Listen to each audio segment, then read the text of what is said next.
una lesión de la válvula propiamente dicha con alguna situación predisponente, ¿no? Como una aorta bivalva o portador de fiebre reumática.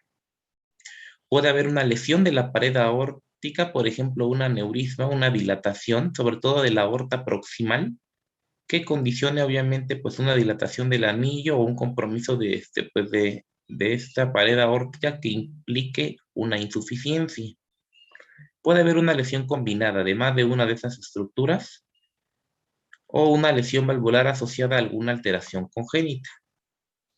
Las causas en términos generales para el diagnóstico, las causas de insuficiencia aórtica son, pues primero que nada, inflamatorias, ¿no? La fiebre reumática, la sífilis, artritis reumatoide u otras colagenopatías como lupus eritematoso o espondilitis anquilosante, la arteritis de Takayasu, que sabemos que es una enfermedad o una vasculitis de grandes vasos, ¿no?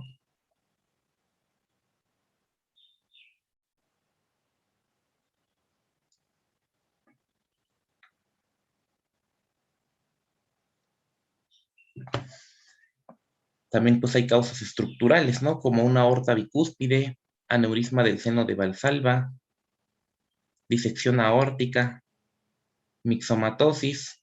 El síndrome de Marfan es una causa importante de insuficiencia aórtica en pacientes jóvenes. Traumáticas e infecciosas, como una contusión torácica, una endocarditis infecciosa con una ruptura aguda de alguna de las, de perforación de alguna de las valvas, afección, puede causar insuficiencia. Y bueno, fisiopatológicamente, ¿qué sucede? Hablábamos en la estenosis aórtica que ocurre una sobrecarga de presión, ¿no? Aquí lo que va a suceder es una sobrecarga de volumen.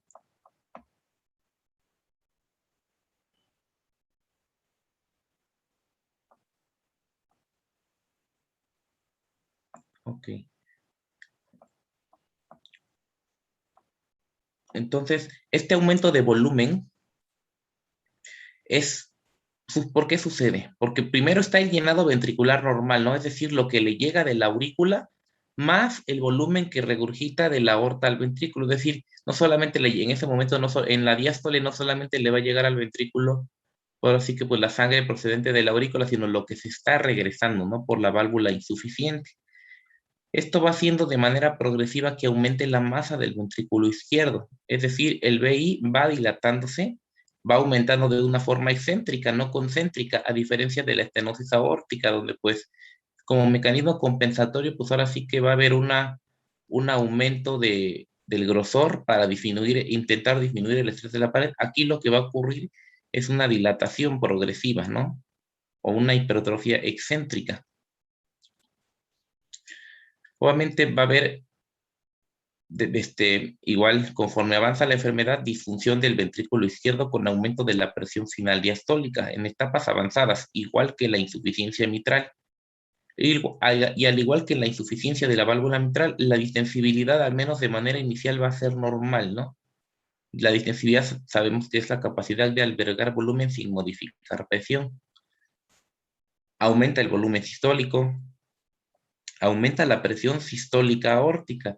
De hecho, la insuficiencia aórtica es una causa de hipertensión sistólica aislada también, en el cual aumenta la presión sistólica y la diastólica se conserva o inclusive baja. De hecho, puede disminuir esta presión diastólica aórtica. ¿Por qué cae bruscamente? Porque hay insuficiencia, ¿no?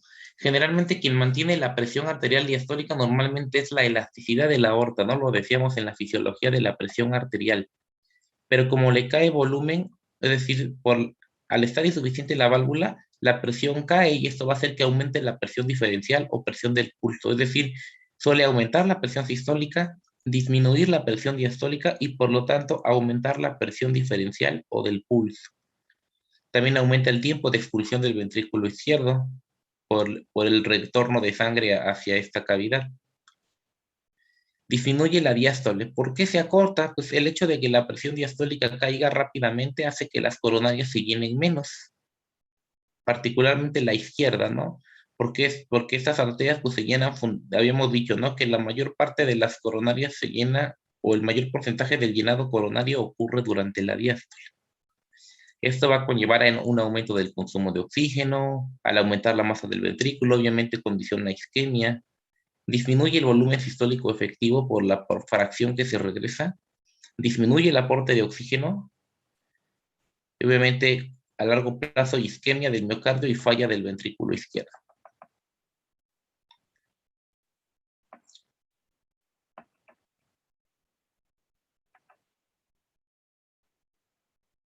La insuficiencia aórtica, pues en este esquema podemos ver cómo se comporta una insuficiencia aguda y una crónica.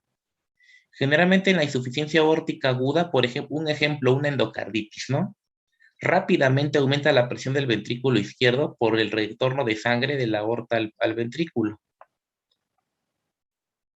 Esto va a hacer que aumente también repentinamente la presión de la aurícula, y este aumento de presión es generalmente mal tolerado y condiciona pues un aumento de la presión diastólica de llenado final, y por lo tanto va a traducir un aumento de presión de forma retrógrada hacia las venas pulmonares y hacia el capilar, condicionando hipertensión venocapilar pulmonar y congestión pulmonar, ¿no?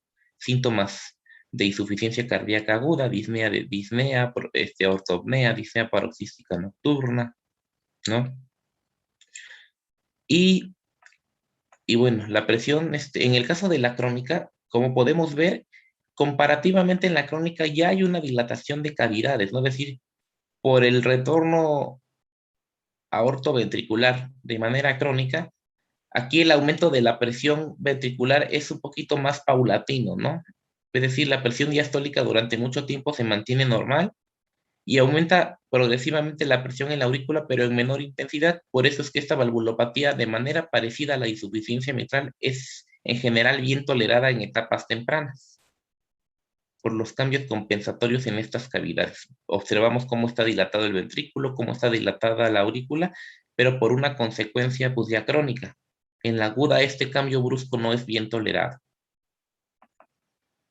Aquí vemos, ¿no? Igual imágenes o ejemplos de esta insuficiencia aórtica, por ejemplo, con perforación de la valva, como en el caso de una endocarditis.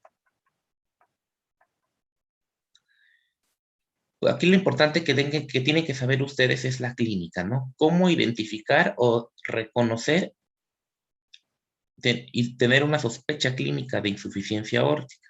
El pulso periférico que ustedes van a palpar y que tienen que estar familiarizados en palpar pulsos, el pulso puede estar normal o aumentado con una velocidad de ascenso normal o disminuido.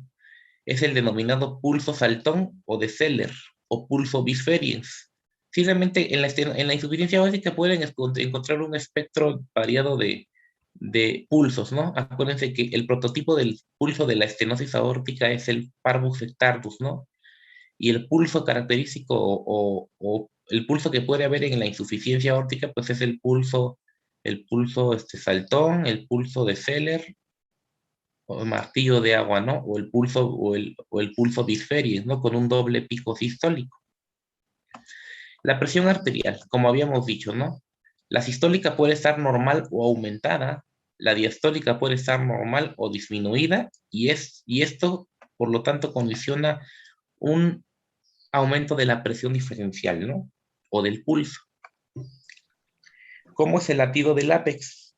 El choque de la punta. Va a estar desplazado a la izquierda, obviamente, cuando hay hipertrofia ventricular izquierda importante. Esto traduciría ya un crecimiento crónico del ventrículo izquierdo, y además de que suele ser un latido hiperdinámico. Y aquí la auscultación, el fenómeno auscultatorio es lo más importante que tienen que reconocer. Pues generalmente el ruido puede ser normal o ausente, tener un componente diastólico, esto respecto a los ruidos cardíacos, ¿no? Componente diastólico normal, suave o disminuido. Componente diastólico, pues hablamos del segundo ruido, ¿no? El segundo ruido, pues generalmente, el ruido, pues obviamente, esto va a ser frecuente en una lesión aguda. Y pues lo más característico, ¿no? Un soplo de escape diastólico.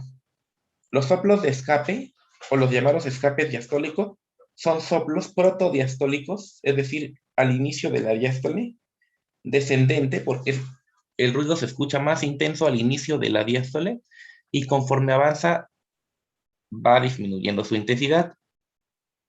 No es como el soplo romboidal de la estenosis que primero asciende, tiene un pico máximo en la mesosístole y luego desciende. Aquí es un soplo protodiastólico porque desde el principio es la fase más intensa y disminuye progresivamente. Entonces, el soplo de escape diastólico pues se escucha de esta manera, protodiastólico descendente. Después del segundo ruido, obviamente por lo general borra el segundo ruido, no se escucha adecuadamente porque lo que se escucha de inmediato es el soplo intenso desde el principio. Generalmente se escucha mejor en el tercer espacio intercostal izquierdo, es decir, en el foco aórtico accesorio. Por lo general, la estenosis aórtica se escucha mejor en el foco aórtico estándar, el del segundo espacio intercostal derecho. Pero el de la insuficiencia aórtica muchas veces se escucha mejor en el lado izquierdo, en el foco aórtico accesorio o foco de Erb, ¿no?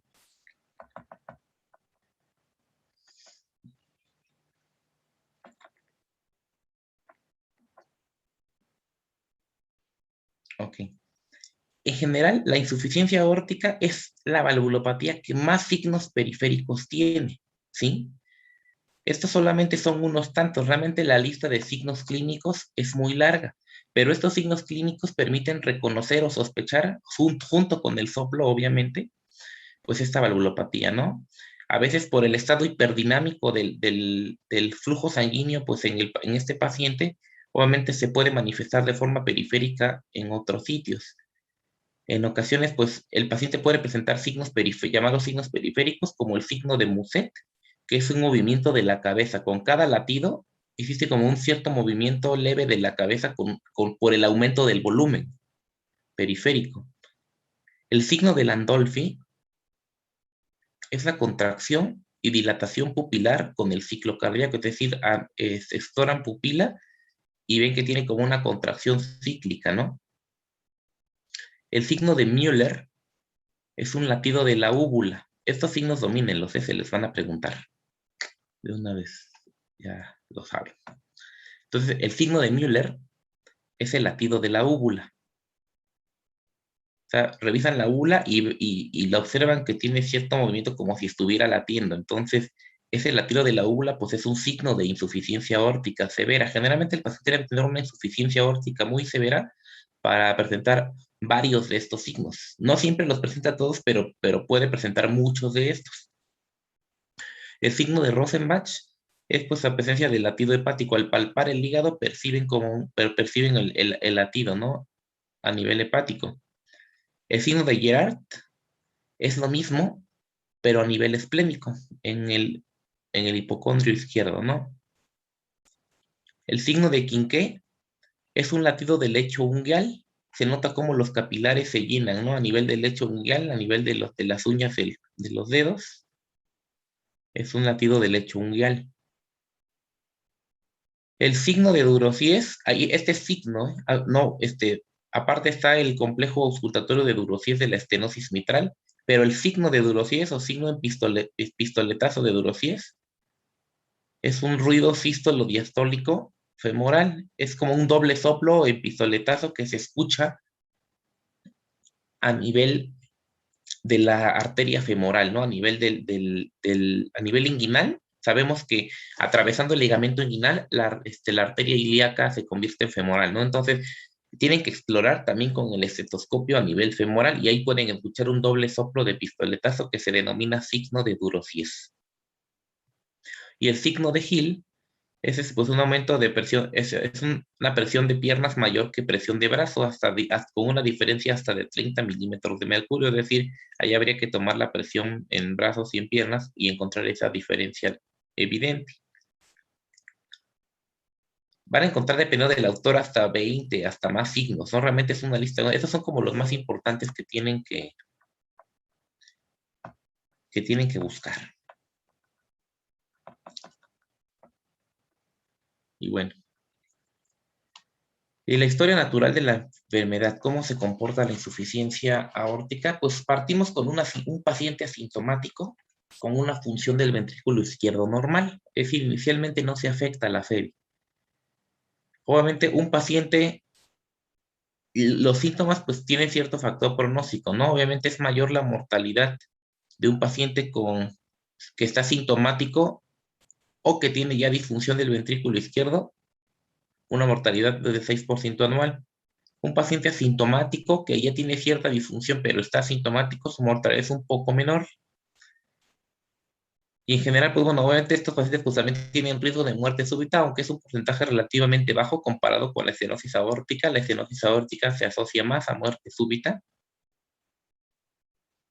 Y como les había dicho, ¿no? En general esta valvulopatía es mejor tolerada, ¿no? Obviamente, esta puede estar severa años e ir dilatando progresivamente el ventrículo y inicialmente no da síntomas. Generalmente la estenosis aórtica, desde que ya empieza con la severidad, da síntomas más temprano. Y bueno, la insuficiencia aórtica, ¿qué estudios complementarios van a realizar? Obviamente, pues el abordaje es similar a otras valvulopatías, ¿no? Tienen que pedirle su electrocardiograma, como a todo paciente con sospecha de cardiopatía. El electro puede salir normal o con datos de hipertrofia, es decir, con signos de Sokolov o Cornell positivos, con datos de sobrecarga diastólica. En este caso, la sobrecarga sistólica que se observa en las estenosis generalmente traduce más a una sobrecarga de presión, es decir, ondas T negativas con desnivel negativo del segmento ST en derivaciones que miran al ventrículo izquierdo, como B4, B5, B6, B1 y ABL. Esos son cambios de sobrecarga sistólica. La sobrecarga diastólica, pues son más ondas T positivas acuminadas, ¿no? En las mismas derivaciones que afectan al ventrículo izquierdo. Y la sobrecarga diastólica traduce más una sobrecarga de volumen que una sobrecarga de presión. Y bueno, radiografía de tórax también nos va a ser de utilidad. Puede ser normal si estamos en una etapa temprana o ya tener signos de crecimiento cardíaco, es decir, cardiomegalia de grado variable y además congestión pulmonar, sobre todo en etapas avanzadas en la enfermedad. Y el estándar de oro, de nuevo, nuestra herramienta básica para diagnosticar la insuficiencia aórtica, el ecocardiograma, ¿no? Nos permite, pues, obviamente, evaluar a nivel de otros datos, como el flujo diastólico de la mitral, evaluar propiamente la regurgitación aórtica, ver la dilatación del VI o su estado hiperdinámico. Y pues ahí vemos un ejemplo de la placa, ¿no? Vemos una gran cardiomegalia, ¿sí? A expensas de cavidades izquierdas sobre todo, pero también ahí se ve esta afección del ventrículo derecho, ¿no? Ese es propio de una insuficiencia aórtica grave, es el denominado cor bovis o corazón de buey, que pues se observa en estos pacientes, ¿no? Y en general en cualquier enfermedad que cause una cardiopatía dilatada de esta magnitud. El electrocardiograma. Ahí vemos los datos de sobrecarga diastólica, que son esos, ¿no?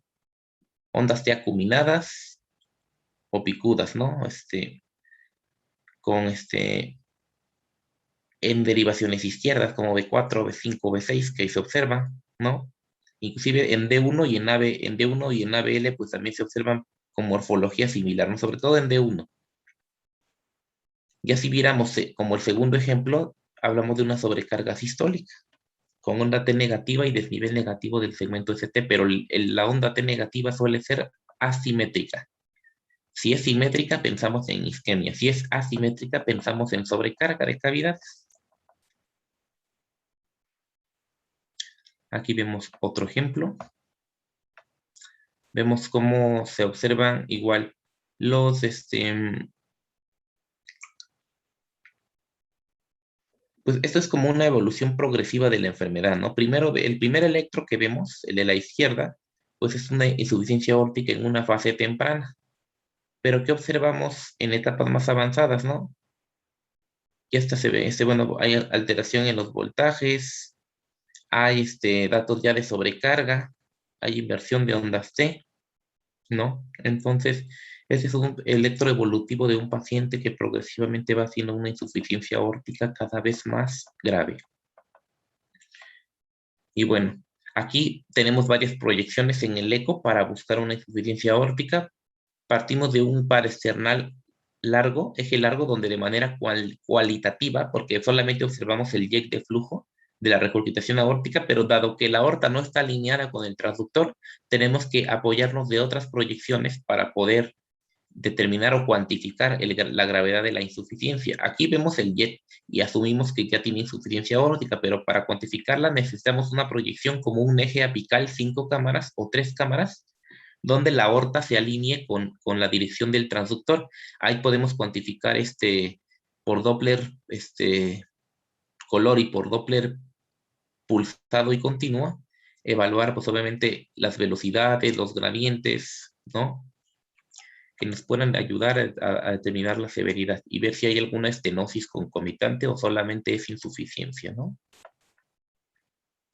De hecho, muchas veces no todas las estenosis aórticas, igual no todas las estenosis aórticas son puras, ¿no? Muchas veces puede haber una doble lesión aórtica con predominio de una respecto sobre otra, o predomina la estenosis o predomina la insuficiencia, pero pues es muy común ver la doble lesión aórtica también, ¿no? Y pues va a predominar el soplo de la que tenga mayor afección. El tratamiento. Generalmente, ¿cómo es el tratamiento de la insuficiencia aórtica? Igual, profilaxis de endocarditis, antibiótico terapia, ¿no? IECA, vasodilatadores, diuréticos, dependiendo de los síntomas de insuficiencia cardíaca, ¿no? Estos tratamientos pueden ayudarles a mejorar los síntomas. Ante indicación quirúrgica, ¿qué casos se tienen que operar?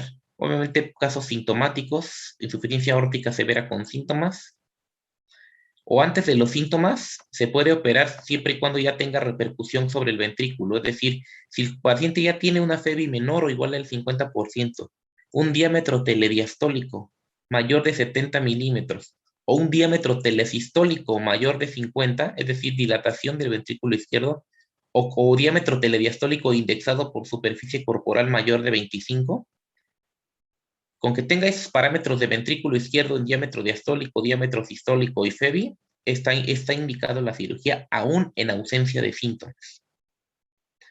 Porque habíamos dicho que esta valvulopatía generalmente se tolera mejor y puede afectar el ventrículo izquierdo de forma importante antes de dar los síntomas. Pacientes con capacidad funcional aeróbica reducida, dilatación significativa de la aorta ascendente, y pues todos los casos de insuficiencia cardíaca aguda, ¿no? Que implica una cirugía urgente, ¿no? Por ejemplo, los casos de endocarditis.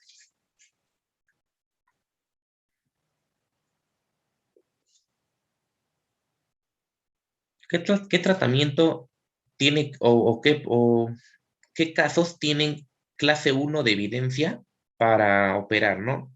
Obviamente, acá habíamos dicho, ¿no? ¿Qué pacientes se operan con clase 1 de evidencia? Los pacientes sintomáticos con insuficiencia aórtica severa, sin importar la función sistólica que tengan, ¿no? Conservada o disminuida.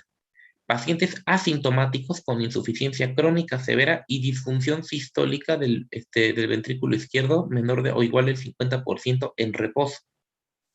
Pacientes con insuficiencia aórtica severa crónica que serán sometidos a otra cirugía, ¿no? Como una cirugía de revascularización de la aorta o de otras válvulas. ¿Dudas hasta acá?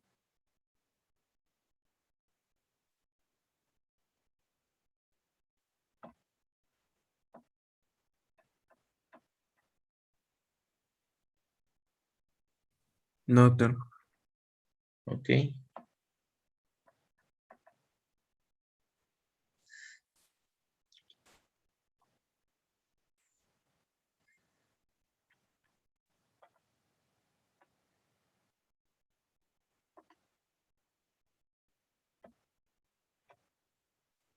Vamos a recordar lo de los soplos nada más.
Entonces, pues solamente recuerden esto, ¿no? Lo que trasponen a la válvula mitral, aplíquenlo en la tricúspide. Los fenómenos son similares. Y lo que suceda en la aórtica, transpónenlo a la pulmonar. Los fenómenos son similares. Solamente acuérdense de la fisiología, ¿no? La válvula mitral en sístole debe estar cerrada y en diástole abierta. Y la válvula aórtica al revés, en sístole debe estar abierta y en diástole cerrada, ¿no? Si hacemos este cambio, vemos que, pues, ¿cómo sabemos en qué fase se produce el soplo? Pues el soplo se produce en la fase en cómo debería estar su válvula, dependiendo de la valvulopatía, ¿no? La insuficiencia mitral produce un soplo en sístole, porque en sístole la válvula debería estar cerrada y ahí hay regurgitación mitral, ¿no? En estenosis mitral, el soplo es en diástole porque la válvula debería estar bien abierta y lo que hoy hay un obstáculo, ¿no? Es decir, una estenosis. Válvula aórtica debería estar abierta en sístole y si hay una estenosis, pues hay una dificultad en su apertura, ¿no? Por eso el soplo se produce en la sístole. Y en la insuficiencia aórtica, el soplo es diastólico porque la válvula aórtica debería estar cerrada en diástole, pero aquí ocurre un retorno de sangre al ventrículo. Así es como lo interpretan, ¿no? Válvula mitral, soplo sistólico es insuficiencia mitral, es decir, un soplo sistólico a nivel del ápex, ¿no? En la punta del corazón. Un soplo diastólico en el ápex nos orienta a una estenosis mitral. Un soplo sistólico en el foco aórtico pues nos orienta a una estenosis aórtica. Y un soplo diastólico en el foco aórtico, en este caso más común en el accesorio, nos orienta a pensar en una insuficiencia aórtica. Con la tricúspide aplica exactamente igual, ¿no? El soplo sistólico o diastólico en el foco tricuspidio, es decir, en la base de la apófisis sifoide, sospechan alguna valvulopatía tricuspidia. Generalmente, pues la insuficiencia tricuspidia, pues en general puede ser ciertamente, relativamente frecuente, ¿no? Sobre todo en condiciones que dilaten el anillo tricuspidio, ¿no? La estenosis tricuspidia ya es mucho más rara. Y en cuanto a la valvulopatía pulmonar también, ¿no? Puede haber estenosis pulmonares, sobre todo congénitas, que causen un soplo sistólico, pero en el foco pulmonar, ¿sí? Es importante reconocer esto, ¿no? Porque si escucha más comúnmente el soplo sistólico en el foco pulmonar, es decir, en el segundo espacio izquierdo, pues tienen que distinguir, si la diferencia con el aórtico es que el pulmonar no suele irradiar, ¿no? El pulmonar no irradia vasos de cuello, y el aórtico sí. Entonces esa puede ser una diferencia importante que permita diferenciar, pero obviamente sabiendo que también el pulmonar lo escuchan del lado izquierdo y el aórtico del lado derecho, entonces no tiene que haber pierde. Y el soplo diastólico de insuficiencia pulmonar, ese sí podría confundirse con la estenosis aórtica, con la insuficiencia aórtica, ¿no? Finalmente es un espacio intercostal de diferencia entre el foco pulmonar y el foco aórtico accesorio, ¿no? Tienen que delimitar bien dónde escuchan mejor el soplo y ver si irradia cuello para ver si es valvulopatía pulmonar o valvulopatía aórtica, como tip, ¿no? Siempre ausculten, siempre que escuchen un soplo, busquen la irradiación a cuello o axila, ¿no? No pasen por alto eso, ¿ok?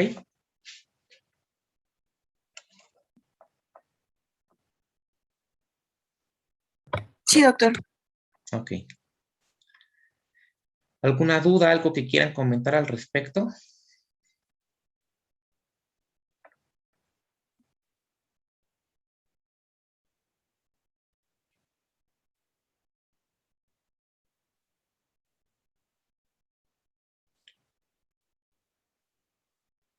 Ya su examen ya está subido a la plataforma. Va a ser el día lunes a las 8 de la mañana.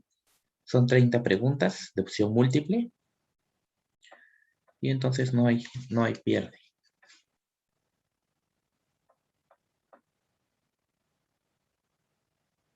Entonces, si hay algo que quieran comentar al respecto.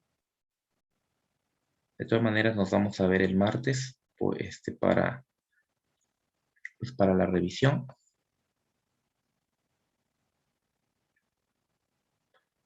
Y pues ya también van a ir viendo cómo vamos a calificar el examen ordinario.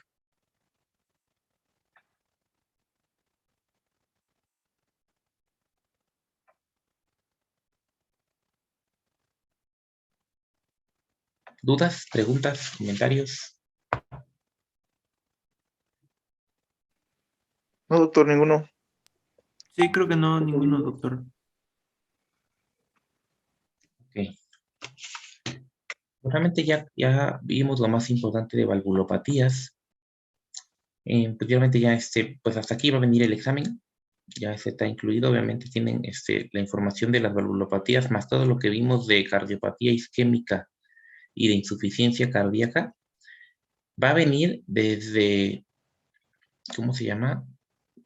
Desde aterosclerosis. Obviamente no, es más, vimos desde dislipidemias, ¿no? Obesidad, síndrome metabólico, diabetes, así como que clases súper concretas, pero que pues nos hablan pues del origen de la aterosclerosis, ¿no? Entonces, pues realmente, pues pregunté de todo, pregunté de isquemia, pregunté de insuficiencia cardíaca y de válvulas. Entonces, tienen el fin de semana para repasar bien todo eso.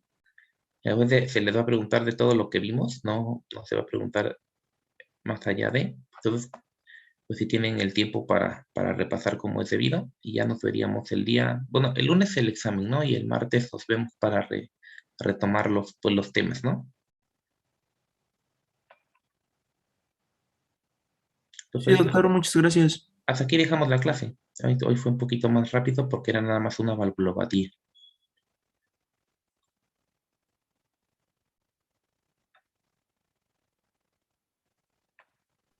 Está bien, doctor. Sí, hasta Muy aquí. amable, Gracias, doctor. doctor. Gracias. Gracias, doctor. Sí, Que hasta tenga luego. buen día, doctor. Hasta luego. Igualmente.